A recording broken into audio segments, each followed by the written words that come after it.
está escrito o seguinte: no mês de Nisã, no ano 20º do rei Artaxerxes, uma vez posto o vinho diante dele, eu o tomei para oferecer e lhe dei.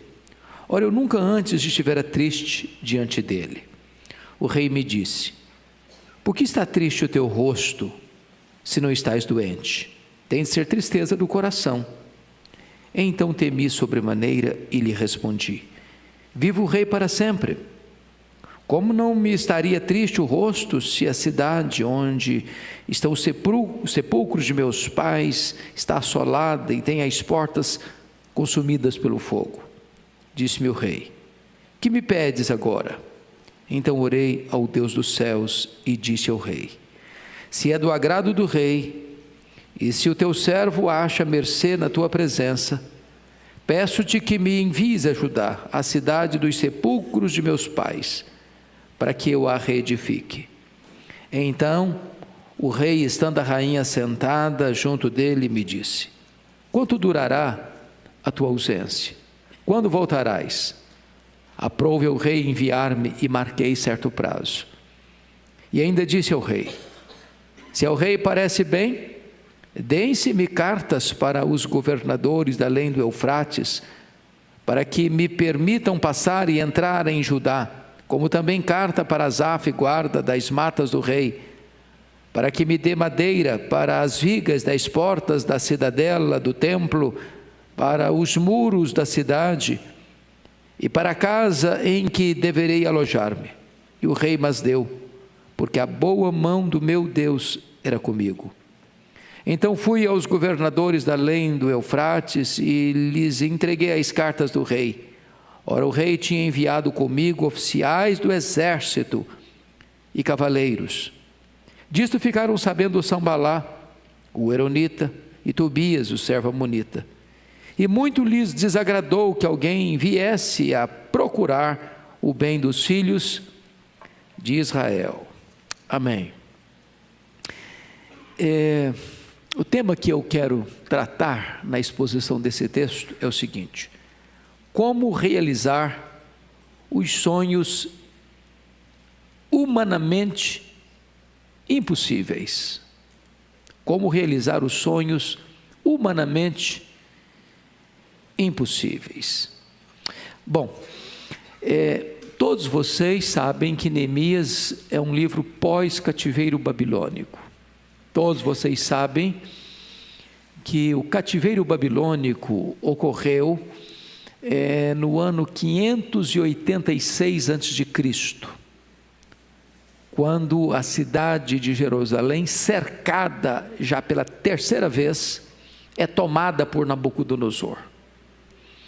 Mas ao tomar a cidade, Nabucodonosor arrasa a cidade, destrói a cidade, queima o templo salomônico, uma das mais belas arquiteturas do passado, destrói todos os monumentos, todos os palácios. Está escrito lá em 2 Crônicas 36:19, todos os palácios foram destruídos, toda a arquitetura jogada abaixo, tudo reduzido a pó.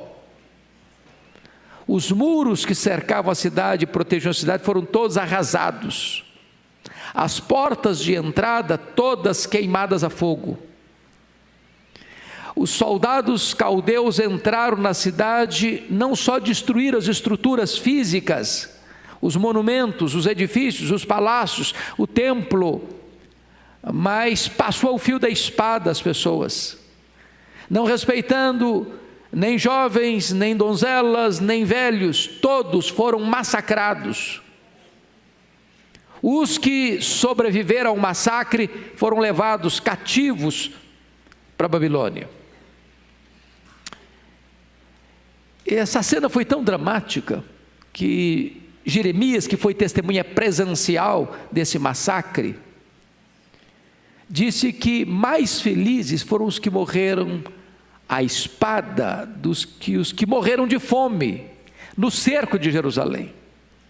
Porque uma das estratégias dos reis da época era cercar a cidade, cortando qualquer provisão, não entrava comida, não saía ninguém, e de repente as despensas ficavam vazias, a fome era cruel, a doença ia chegando, a capacidade de resistência diminuindo, e chegou um momento em que as mães comiam os corpos de seus filhos vitimados pela fome, para sobreviverem.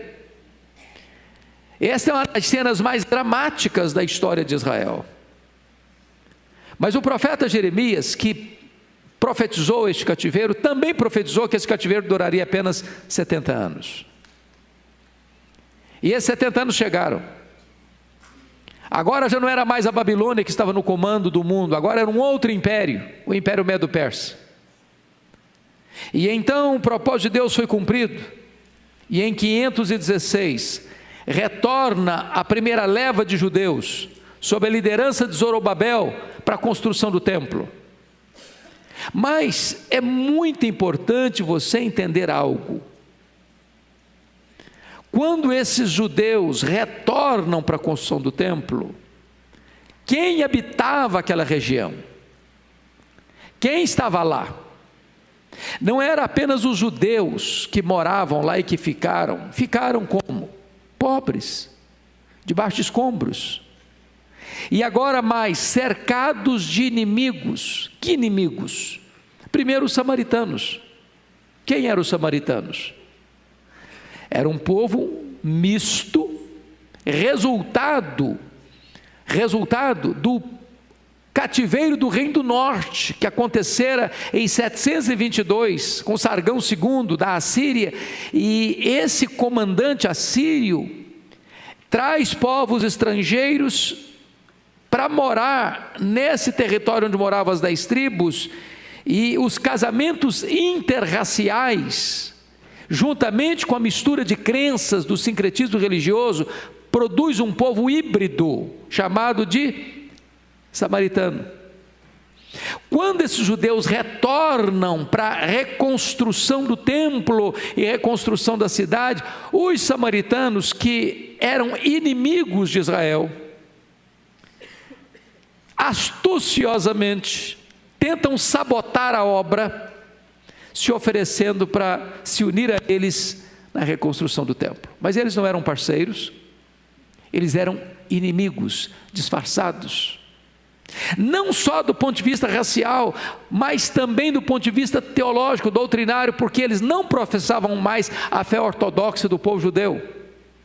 Por exemplo, eles não acreditavam em todo o Velho Testamento, só no Pentateuco. Eles não acreditavam mais que a fé judaica era de acordo com o que os profetas de Deus haviam ensinado. Mas haviam outros povos. Vocês se lembram quem eram os 2 netos de Ló? Como é que chamavam eles? Que eram filhos e netos. Amon e Moabe. Onde eles habitavam? Se você for pegar o mapa hoje da Síria, da Jordânia, do outro lado do Jordão, de onde o povo entrou, lá estavam os moabitas, lá estavam os amonitas, mais lá para o sul, perto do Mar Vermelho, lá estavam os edomitas, descendentes de Esaú, e todos esses povos, sobretudo os amonitas e os moabitas, também se opuseram. Quando, isso está escrito rigorosamente em Esdras capítulo 4, quando o povo que voltou não aceitou a proposta desses samaritanos, moabitas e amonitas para se unirem, eles se opuseram à construção. Começaram, diz a Bíblia, a disseminar, a desanimar o povo. Vocês não vão conseguir, tem muito escombro, tem muita miséria, tem muita pobreza, não tem recurso, não tem isso, não tem aquilo, já que não posso unir, eu ataco você. Mas eles fizeram uma coisa pior do que isso. Esdras 4, 6 a 7, diz que eles escreveram para o rei, e disseram: olha, rei, esses judeus que voltaram estão mal intencionados, eles estão querendo levantar os muros da cidade, para eles se rebelarem contra o império, para eles se rebelarem contra o rei, para não pagarem tributos ao rei. Então esses judeus que voltaram, eles não são honestos, eles não são íntegros, eles estão conspirando contra o rei, e se o rei achar por bem, para essa obra, porque se essa obra continuar, se esses muros foram erguidos, se esse templo foi construído, tudo vai estar complicado para você, porque eles não vão pagar tributos e vão se rebelar. O rei, distante, agradece a carta, escreve um edito: está interrompida a construção do templo. E aí, o que vai acontecer? Esdras 4, 21 e 22 diz que a obra foi paralisada. Então eu quero chamar a sua atenção para entrar nesse texto, mas eu preciso que você entenda esse contexto primeiro. O que aconteceu com os sacerdotes que voltaram? A obra foi parada, cada um foi cuidar dos seus negócios. Foram lá para os campos, foram lá para a agricultura, foram lá pensar nas suas próprias casas, esqueceram por completo a casa de Deus. A casa de Deus estava em ruínas, no abandono, desamparada. Com isso, os dízimos também não foram entregues. E então, os que voltaram, mas não cumpriram o propósito da volta. Voltaram, mas não restauraram a cidade. Voltaram, mas não reconstruíram o templo. Então, é nesse momento que Deus levanta Ageu, mais tarde levanta Zacarias, para encorajar o povo à reconstrução do templo. Bom, mas agora está Neemias, lá na cidadela de Suzã, governo de Artaxerxes. Um irmão dele, Anani, viaja de Jerusalém até lá na Pérsia, mais de 1000 quilômetros. E Neemias pergunta para ele assim: e aí, como é que estão lá os nossos irmãos que ficaram em Jerusalém? Como é que está a situação lá? Ele falou: olha, a cidade está em grande miséria, debaixo de grande opróbrio. Os muros estão quebrados, as portas estão queimadas a fogo, e os que estão lá estão debaixo de grande opróbrio e desprezo. É nesse momento, isso estou falando do ano 444, portanto já tem mais de 120 anos que a cidade está debaixo de escombros. Quem vai está dizendo não tem jeito, quem olha diz não tem recurso, quem vê está dizendo tem um embargo político, todo mundo olha e diz não tem saída para nós. Um líder é alguém que vê mais longe, é alguém que vê o que os outros não veem, é alguém que vê antes dos outros verem, porque Neemias está a mais de 1000 quilômetros, e ele consegue ver uma solução que quem está perto não vê, e ele se coloca nas mãos de Deus para ser o instrumento dessa solução, e ele em 52 dias reconstrói os muros de Jerusalém, que há mais de 120 anos estão caídos. Essa é a visão de um líder, que vê solução, que se levanta nas mãos de Deus para ser o instrumento da solução. E é com esse pano de fundo que eu quero então que você entre comigo na exposição desse texto que acabamos de ler. Primeiramente, a preparação necessária. Veja o verso primeiro aí. No mês de Nisan, no ano 20º do rei Artaxerxes, uma vez posto o vinho diante dele, eu o tomei para oferecer e lhe dei. Ora, eu nunca antes estivera triste diante dele. Vamos entender um pouquinho aqui. Neemias era o que mesmo do rei Artaxerxes? Copeiro. Cabia a ele provar o vinho antes de dá-lo para o rei tomar. Ele era um camarada alegre, ele era um camarada de bem com a vida, ele era uma bênção, ele era um homem de confiança. Quando ele recebeu notícia, ele se assentou e chorou, e jejuou, e orou, por um longo período.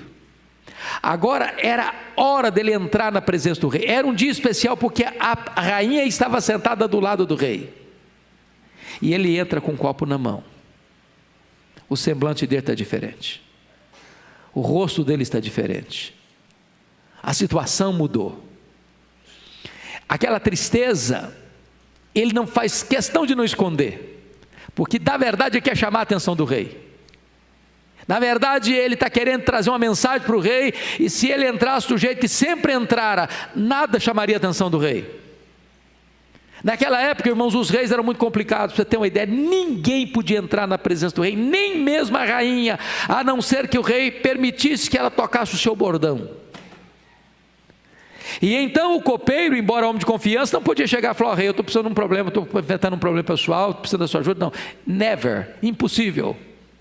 Ele tinha que chamar a atenção do rei sem falar nada. E ele ora, e ele jejua, e ele chora, e ele se prepara, e ele entra na presença daquele rei com o semblante abatido, exatamente para chamar a atenção do rei. Ele já tinha orado, já tinha jejuado, ele já tinha chorado. Agora era a hora em que a mão de Deus precisava agir, e ele está se colocando nas mãos de Deus, para que Deus prepare o caminho. Preste atenção você, que existia um embargo político para a reconstrução. Agora não basta só dinheiro, agora não basta só liderança. Agora é preciso que a decisão tomada de interromper a construção seja revista, e uma nova decisão seja dada. É por isso que a preparação é tão importante. Vamos ver outro ponto aqui fundamental: uma atitude certa diante dos homens. Primeiro, ele demonstra tristeza incomum. Segundo, ele demonstra sua fidelidade ao rei. Olha aí o que é que vai acontecer. O rei me disse: por que está triste o teu rosto, se não estás doente? Tem de ser tristeza do coração. Então temi sobremaneira. Note você que não era uma coisa muito comum, era uma situação inusitada. Por que ele temeu grandemente? Porque ele não podia errar, ele não podia falhar. Se ele falhasse nessa abordagem, estava abortada a restauração de Jerusalém. O peso vem sobre os ombros dele, a responsabilidade dele é absoluta. Se ele falha na comunicação, acabou o projeto. Sabe aquele momento que você tem que tomar a decisão da vida, a decisão da vida, que depende de uma entrevista, depende de uma conversa, depende de uma abordagem, depende de uma situação, e você precisa estudar essa situação, e você precisa medir as palavras, você precisa medir as suas emoções, você precisa pesar e pensar cada postura sua, cada gesto seu, cada palavra sua. Esse é o momento de Neemias aqui. Agora veja você, que ao temer sobremaneira, olha o verso 3, Neemias demonstra sua fidelidade ao rei. E lhe respondi: viva o rei para sempre. A primeira coisa que ele faz é enaltecer o rei, a quem ele haveria de depender de um grande favor. Isso é estratégia, isso é sabedoria, isso é sabedoria. Ele podia ter reclamado: ô rei, eu estou muito chateado com o senhor, porque houve um embargo aí, lá na nossa terra, que não foi bem legal, vocês não escutaram direito, vocês não ouviram a coisa bem, houve uma conspiração lá, e vocês nem foram averiguar para tomar a decisão. Ele podia começar uma abordagem errada, criticando o rei. Gente, sabedoria, tem hora de ficar calado, tem hora de falar. Nem tudo que é verdade precisa ser dito a todo tempo. Então ele começa enaltecendo o rei: viva o rei para sempre. E aí, notem vocês que ele demonstra tato na abordagem. Olha o verso 3. Como não me estaria triste o rosto, se a cidade onde estão os sepulcros de meus pais está assolada e tem as portas consumidas pelo fogo. Note vocês que deliberada e pensadamente ele não cita o nome da cidade. De que cidade ele está tratando? Ele está tratando Jerusalém. Qual foi o teor da carta que os samaritanos escreveram para o rei da Pérsia? Essa cidade rebelde, essa cidade malvada. Então, os inimigos que mandaram a carta para o rei embargar a obra, fizeram a caveira de Jerusalém. Então só ouvir o nome Jerusalém já despertaria no coração do rei uma série de sentimentos hostis. Ele sabiamente evoca um assunto que era muito sensível para os persas e medos, que era o respeito aos ancestrais. E ele sabiamente, como é que eu não estaria triste? Diz o verso 3: se a cidade onde estão os sepulcros de meus pais está assolada e tem as portas consumidas pelo fogo. Então veja você que ele não cita a cidade, mas cita aquilo que é sensível ao rei, culturalmente falando. Isso é sabedoria e estratégia. Mas ainda Neemias demonstra clareza em seus propósitos. Primeira coisa que ele pede para o rei, versículo 5, aí olha que bonito isso aqui, versículo 4 diz assim: disse-me o rei, que me pedes agora? Bom, talvez ele nem esperasse que o rei fosse fazer uma abordagem tão direta. Que me pedes agora? Agora é a hora. Ele podia já começar a debulhar o assunto. O que está escrito no verso 4? Então eu orei ao Deus dos céus. Mas preste atenção nisso. O que significa então eu orei ao Deus dos céus? Diz: calma, rei, eu vou no banheiro, deu uma dor de barriga aqui, preciso. Aí chega lá no banheiro e ora. Não foi isso que ele fez, não. Sabe aquela oração relâmpago que você só faz no pensamento, que Deus lê pensamento? Senhor, é agora. Senhor, toca aí. Senhor, abençoa agora. Senhor, me dá aqui a estratégia. Senhor, me dá a clareza. Senhor, me dá a palavra. Então orei ao Deus dos céus. Esse homem tem sintonia com Deus, esse homem tem sintonia com os homens. Esse homem sabe falar com Deus, esse homem sabe falar com os homens. Esse homem depende de Deus. Ele já tinha orado meses, mas agora ele ora de forma relâmpaga. Então orei ao Deus dos céus. Por que ele faz isso? Olha o versículo 5: e disse ao rei: se é do agrado do rei, e se o teu servo acha mercê em tua presença, peço-te que me envies a Judá, a cidade dos sepulcros dos meus pais, para que eu a reedifique. Ele está pedindo que o rei mude sua política sobre Jerusalém.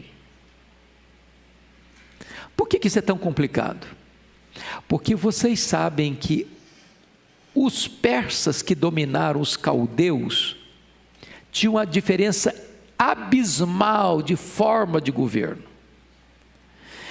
No governo babilônico, o rei era a autoridade máxima. O rei era absolutista, totalmente absolutista. O rei era a lei. No Império Medo-Persa, que domina o Império Babilônico, a lei era maior do que o rei. Quando o rei dava uma ordem, um decreto ou um edito, o próprio rei ficava refém da própria lei que ele tinha estabelecido. Então rever uma decisão era algo muito mais complicado no Império Medo-Persa. E ele está aqui com muito tato, trabalhando para quê? Para que a decisão fosse revista e o rei mudasse sua política sobre Jerusalém, para restaurar aquela cidade. A segunda coisa, ele precisa ser enviado pelo rei para reconstruir. É o que pede no versículo 5. Peço-te que me envies a Judá, a cidade dos sepulcros dos meus pais. Veja você que ele não cita Jerusalém de novo. Para que eu a reedifique. Agora ele está dizendo o seguinte: eu quero ser o instrumento para essa restauração. Se ele, imagine vocês, pedisse: olha, rei, nós temos um povo lá que está oprimido, eu queria que o senhor permitisse que aquele povo lá reconstruísse. Qual era a concepção que ele tinha recebido dos inimigos daquele povo lá? Era um povo o quê? Que estava rebelde, que estava conspirando, que estava fazendo a coisa para se voltar contra o próprio rei. Neemias, sendo um homem de confiança do rei, está dizendo: não, eu vou ser esse instrumento. O que ele está destruindo aqui? O argumento da conspiração, O que é que ele está trabalhando aqui? Não, eu sou um homem de confiança do Senhor, o Senhor me conhece, sabe quem eu sou, conhece o meu caráter, conhece a minha honra, o Senhor sabe que eu não sou um homem de conspirar, então eu quero que o Senhor me envie, eu vou reconstruir. Estão percebendo a estratégia dele, a sabedoria dele?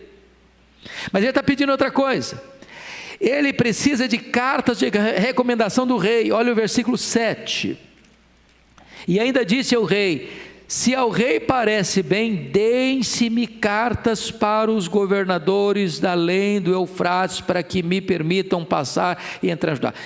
Preste bem atenção, imagine que ele sai de Suzã, juntamente com homens, indo em direção a Judá. Ele tinha que passar por terras, dominadas por outros governadores, debaixo do mesmo império.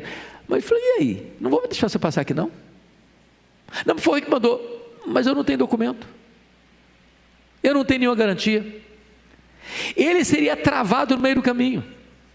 Ele não só está pedindo que o rei o envie, mas ele está pedindo que o rei facilite o processo da jornada dele até a cidade de Jerusalém, para cumprir o seu propósito de restaurar Jerusalém. Tudo isso significa estratégia, sabedoria de um líder, medidas preventivas.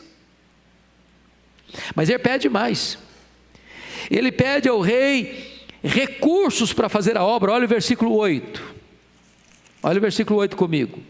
Como também carta para Asaf, guarda das matas do rei, para que me dê madeira para as vigas das portas da cidadela do templo, para os muros da cidade, para a casa em que eu deveria alojar-me. Em outras palavras, não basta o rei me mandar, não basta eu ter gente comigo. O que é que eu preciso mais? O que é que eu preciso mais? De recursos, de material.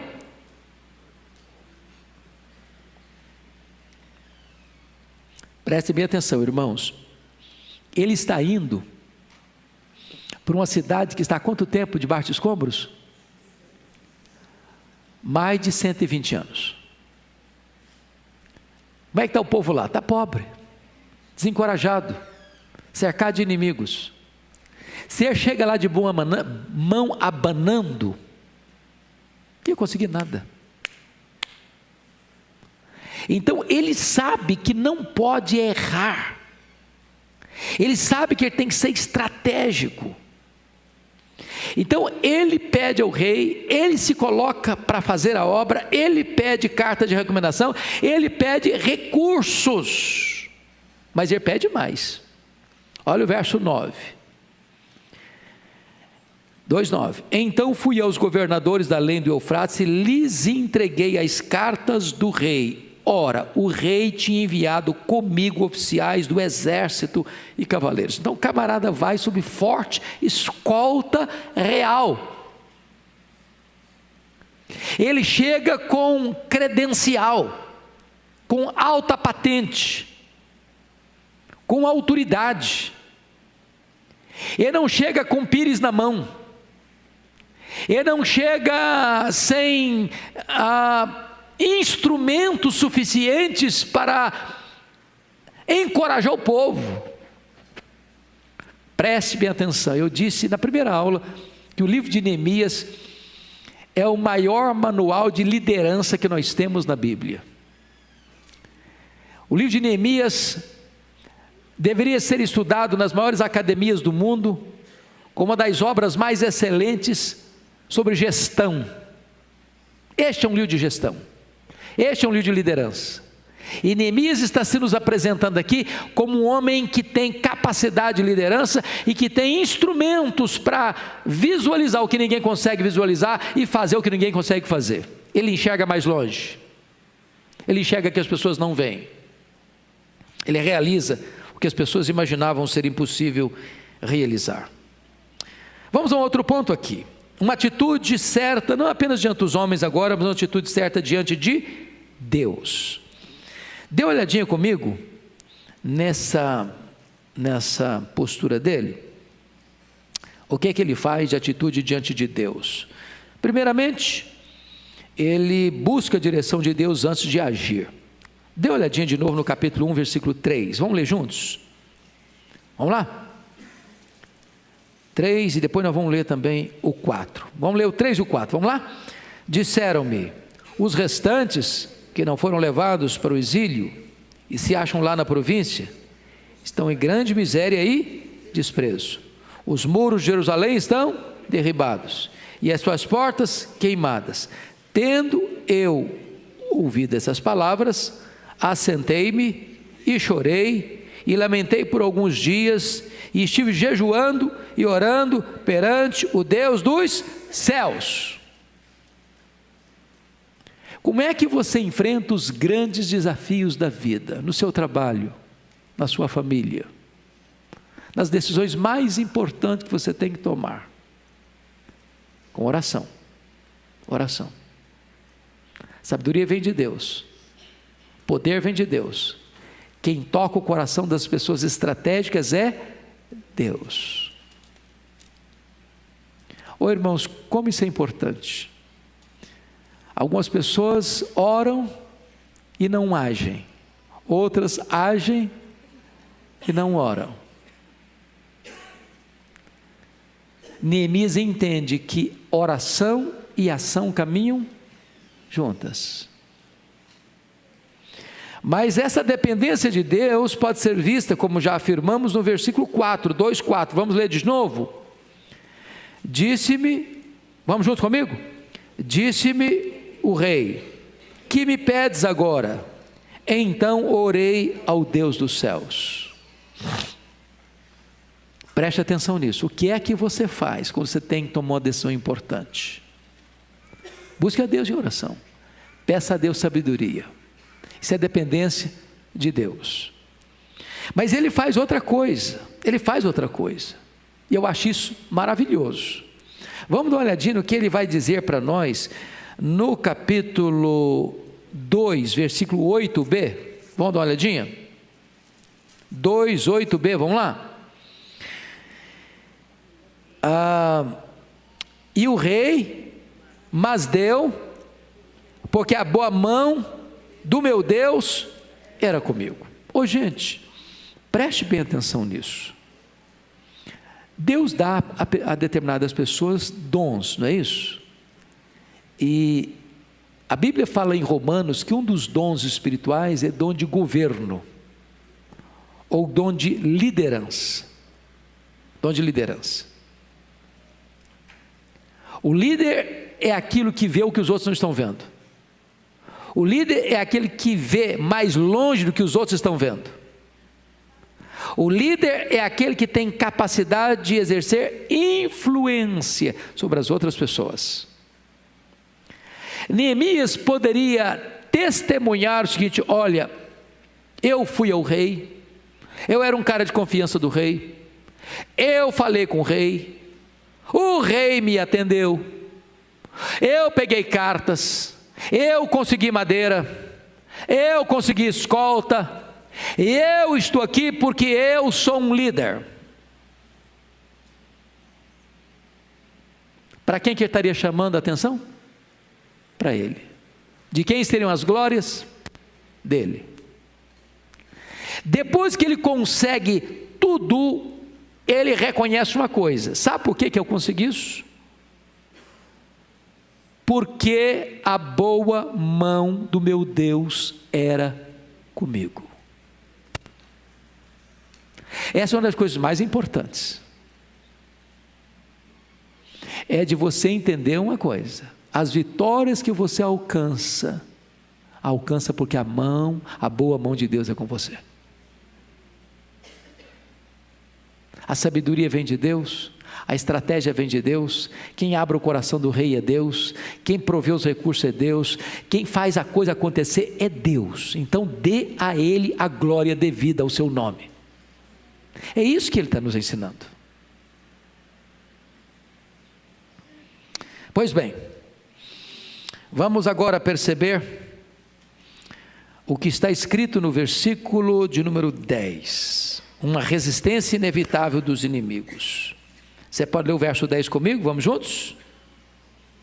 Disto ficaram sabendo Sambalá, o Eronita, e o servo Amonita, e muito lhes desagradou que alguém viesse a procurar o bem dos filhos de Israel. Meus irmãos, veja bem, nós estamos falando aqui de uma reconstrução física de uma cidade. Que cidade? Jerusalém.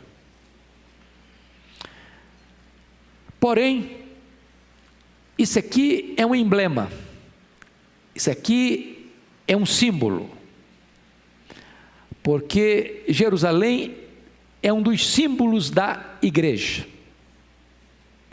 É por isso que a igreja glorificada será a nova Jerusalém.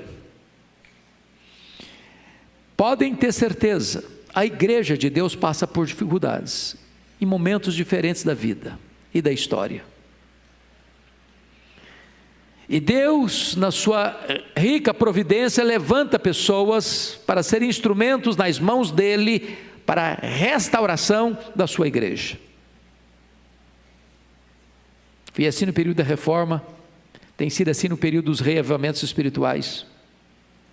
E sempre que alguém se levanta para pensar no bem da igreja, na restauração da igreja, no reavivamento da igreja, para que a igreja deixe de ser opróbrio entre os povos, saiba disso, isso vai contrariar os interesses de alguém.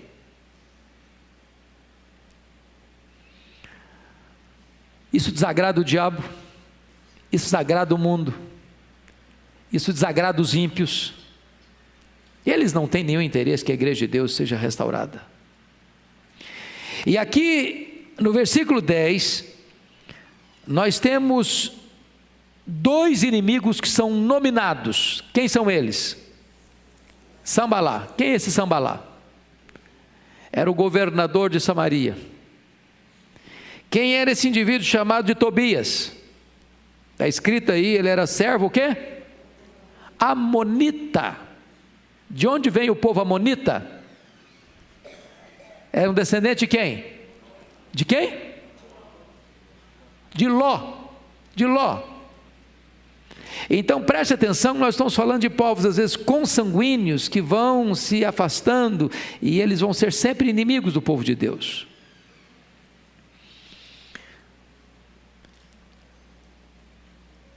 Eles não querem o bem de Jerusalém, eles são inimigos de Jerusalém.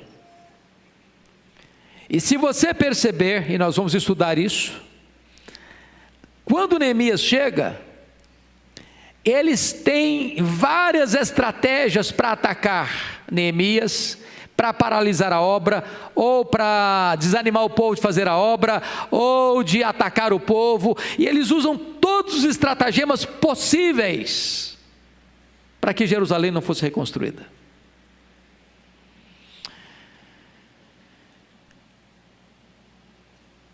Disto ficaram sabendo Sambalá, o horonita, e Tobias, o servo amonita. As boas notícias do povo de Deus chegam também aos ímpios. Isso muito lhes desagrada, que alguém busque o bem dos filhos de Israel. Mas vamos ver aí, primeiramente, quais são as atitudes do inimigo. Eles ficaram o quê? Tristes, ficaram extremamente contrariados. O que alegra você contraria eles. O que é motivo de felicidade para você é motivo de tristeza deles. O bem da igreja é o mal deles. E eles estão muito contrariados. Mas o que é que está contrariando a eles? O que está escrito no versículo 10? O que é que provoca tanto desgosto neles? É que alguém pensasse, buscasse o bem de Jerusalém. Primeiro porque a primeira coisa que está acontecendo, que está frustrando um projeto deles. Qual foi o projeto deles? Primeiro projeto deles, tentaram se unir. Não conseguiram. Então, notinha de rodapé aqui. A amizade do mundo é pior do que a espada do mundo. O que a Bíblia nos ensina? Tiago 4,4: Infiéis, não sabeis que a amizade do mundo é inimizade contra Deus? O que diz João, primeira carta, capítulo 2, versos 15 a 17? Aquele que amar o mundo, o amor do Pai não está nele. O que diz Romanos 12:2?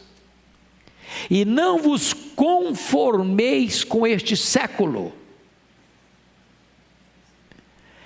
Uma das maiores mentiras que o mundo e o diabo produziram nesses últimos anos é levar a igreja a imitar o mundo para ganhar o mundo. A igreja é sal, a igreja é luz, a igreja é totalmente diferente do mundo.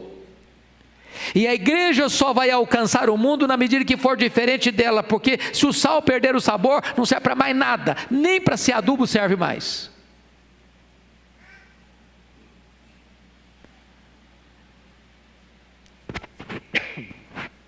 Então note você, que a primeira estratégia de Deus foi se unir, e essa é uma estratégia do mundo. Esta é a estratégia do ecumenismo. Não importa o que você crê, vamos dar as mãos, vamos caminhar junto. O ecumenismo é essa ideia tola de que eu posso juntar todo mundo debaixo do mesmo guarda-chuva, que eu não devo discutir doutrina, como há poucos dias uma pessoa me disse: pastor, esse negócio de doutrina divide, nós temos que nos unir só pelo amor, então não importa o que você crê, somos um. Não, isso é bobagem, isso é tolice, porque não há unidade fora da verdade. Eu não posso ser um com aquele que não, Jesus não é o meu Salvador, Buda é, Maomé é, Shiva é, não, então não somos um. Não há unidade fora da verdade. Há uma só fé, há um só batismo, há um só Senhor, há um só Deus e Pai. Fora desta gloriosa estrutura não tem unidade. É por isso que os judeus não aceitaram a proposta deles: não vamos nos unir, não podemos nos unir. Não é uma questão de raça, não é uma questão de preconceito racial, é uma questão de fé, é uma questão de crença, é uma questão teológica.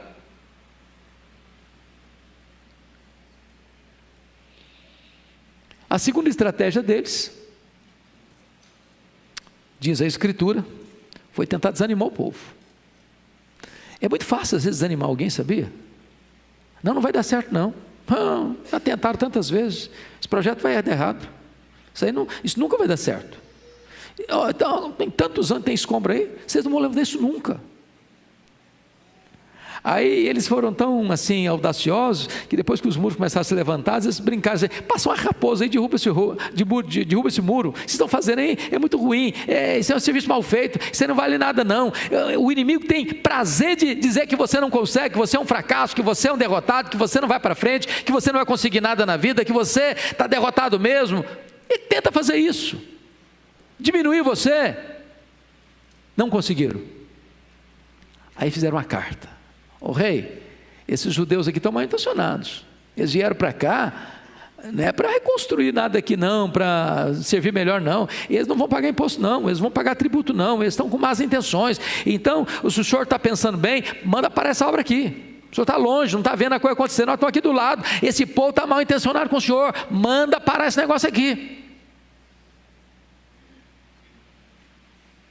Aí de repente aparece nas curvas da estrada o Neemias, a guarda real do lado dele, os oficiais do exército de Artaxerxes do lado dele, madeira da melhor qualidade, cedro do Líbano e coisas mais, também está chegando. E Neemias diz assim: olha, eu vim para cá para reconstruir. Isso muito os desagradou. Muito desagradou. Motivação deles? é que alguém procurasse o bem dos filhos de Israel. O mundo não quer o seu bem, o diabo não quer o seu bem. Mas a obra de Deus vai prosseguir. A igreja vai prosseguir. Sabe o que eu acho maravilhoso? É que mesmo quando Deus disciplina o seu povo, nós não deixamos de ser povo de Deus. A disciplina é o remédio amargo de Deus, quando eu não escuto humildemente a voz de Deus. Não é assim que a gente faz dentro de casa? Você fala para o menino assim: não bota a mão aí não, filho, vai queimar você. Eu vou botar, vai queimar você. Não bota não. Ele bota a mão e faz o quê? Queima. Está doendo. Está doendo mesmo, você desobedeceu. Mas aí o menino cresce, agora não é mais um bebezinho que bota a mão aqui e vai queimar. Faça isso não. Faço. Um pai responsável, uma mãe responsável, tem hora que não adianta falar, aí você usa um pouquinho mais o instrumento. Tem que falar baixo, porque o mundo aí está dizendo que não pode mais, né? Pai e mãe não pode mais disciplinar filho. Mas um pai e uma mãe responsável não espanca filho, disciplina filho. Disciplina não é castigo para machucar. Disciplina é um ato responsável de amor. Porque se não for disciplinado em casa, a polícia vai bater na rua. Quando você disciplina um filho, você não está dizendo que está fazendo isso porque você não gosta do filho, você não ama o filho. Você está usando um remédio amargo para que o filho volte à sensatez. Então o cativeiro babilônico foi um remédio amargo, mas Deus não desprezou seu povo. Deus restaurou seu povo. Deus trouxe de volta o seu povo. Deus deixou que o povo colhesse os frutos da sua semeadura insensata, para que agora o povo reconhecesse que toda decisão que nós tomamos, conforme o sermão que nós ouvimos agora há pouco do pastor Olival, nós não levamos Deus a sério, nós caímos em tentação. E quando a gente cai em tentação, o que acontece? As consequências inevitáveis daquele pecado vêm sobre nós. Mas Deus não desiste de nós. Deus ainda nos socorre, Deus ainda nos apanha, Deus ainda nos restaura, Deus ainda nos levanta, Deus ainda nos firma os joelhos trôpegos e Deus ainda nos faz caminhar, como fez com Jerusalém. Qual foi o pecado de Israel que Deus corrigiu no cativeiro da Babilônia? Lembram deles? O pecado da idolatria. Quando você lê o retorno, Israel não mais corre atrás dos ídolos das nações. Por que eles foram? Por causa da idolatria. Deus os disciplinou e eles voltam de lá restaurados nesta área. Vamos ficar em pé, queridos, e vamos orar. E se Deus permitir, no próximo domingo, então, a gente trata deste final do capítulo 2, que é uma das partes mais belas deste livro, é como Neemias anima o povo a reedificar os muros de Jerusalém. Deus abençoe sua vida, Deus abençoe seu coração, e eu quero muito encorajar você a ler esse livro em casa.